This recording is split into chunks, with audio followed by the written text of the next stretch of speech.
And I will tell you right now, as God is my witness, if we lose the midterms and we lose 2028, some in this room are going to prison, myself included.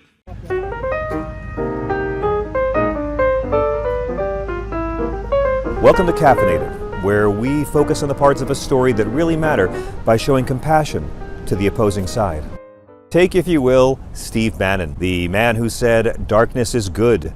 Darth Vader, Dick Cheney, Satan, that's power. Who published the op-ed "Birth Control Makes Women Unattractive and Crazy," and many other op-eds for Breitbart, most of which read better in the original German. Who warned the media should keep their mouth shut, and that same media can't stop desperately trying to book him on all their shows. You guys, seriously, I'm a little worried about Steve Bannon. Not because he brazenly defied a congressional subpoena about his role in the terrorist attacks on our nation's capital of January 6, 2021, wagging his junk at it, citing executive privilege, even though he'd been fired by the White House back in January 2017 and was working at the time of said attack as a podcaster, and not because he's a white supremacist who published a lot of white supremacist articles and supported the border wall and the Muslim ban and lots of authoritarian dictators, and who actually did say that cities could be washed away in an orgy of de-gentrification. No, I'm worried about Steve Bannon because the man looks like an alcoholic thumb. Have you seen this guy? He looks like a sack of pus that developed rickets. He looks like gout that caught gout. The man does not look well. Yeah, that's Steve Bannon, the one who was arrested on a Chinese billionaire's yacht and indicted by a federal grand jury for wire fraud and money laundering because he was ripping off Trump supporters donating to his Build the Wall campaign, and then Trump pardoned him for ripping off his own MAGA faithful. That guy. Is he okay? I'm just worried because Steve Bannon looks like a guy who was up watching porn till 6:45 a.m. and his alarm was set for 7.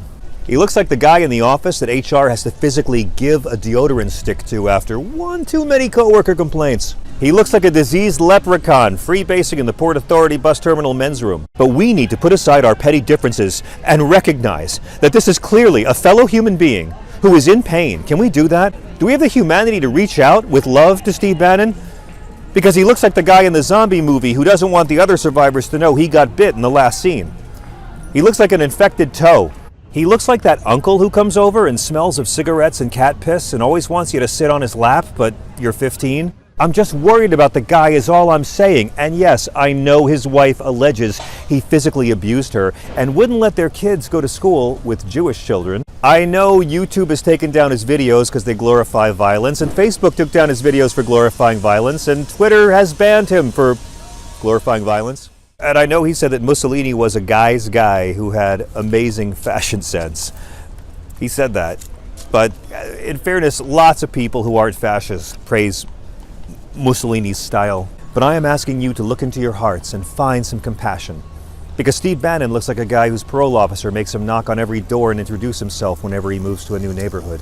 He looks like Pigpen the Hutt. Steve Bannon looks like a guy who was just forced to drive cross-country in a small car with no ventilation and the windows rolled up while sitting next to Steve Bannon. He's not a healthy man. We are just concerned because he looks like he just ate 20 pounds of cheese and it's coming out of his facial pores. And by the way, I know what you're thinking.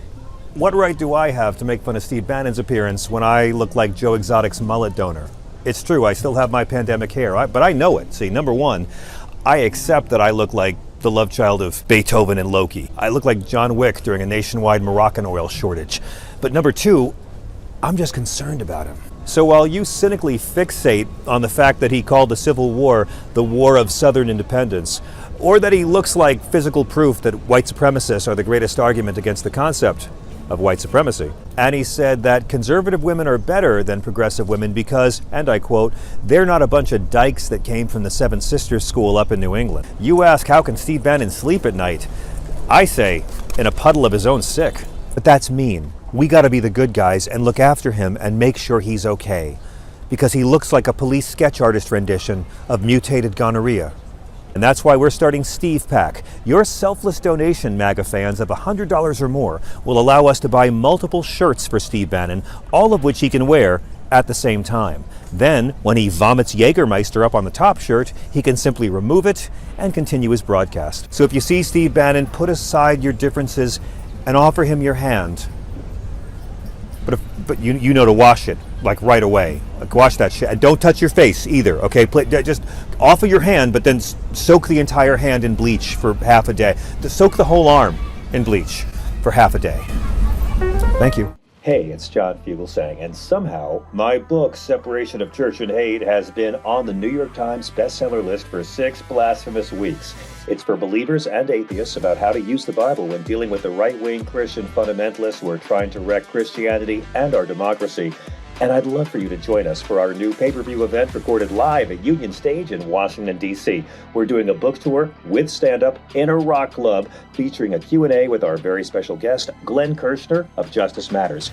Everyone at the live show gets a hardcover copy of the book. There's a VIP meet and greet as well. Tickets at unionstagepresents.com. If you can't make it to D.C., the show will also be streaming and on demand November 15th at meethook.live/John F. That's meethook.live/John F. It's a holiday special for anyone who's ever watched these Christian nationalists on Fox News and thought, Jesus Christ, these people are the opposite of Jesus Christ. Streaming and on demand November 15th at meethook.live/John F.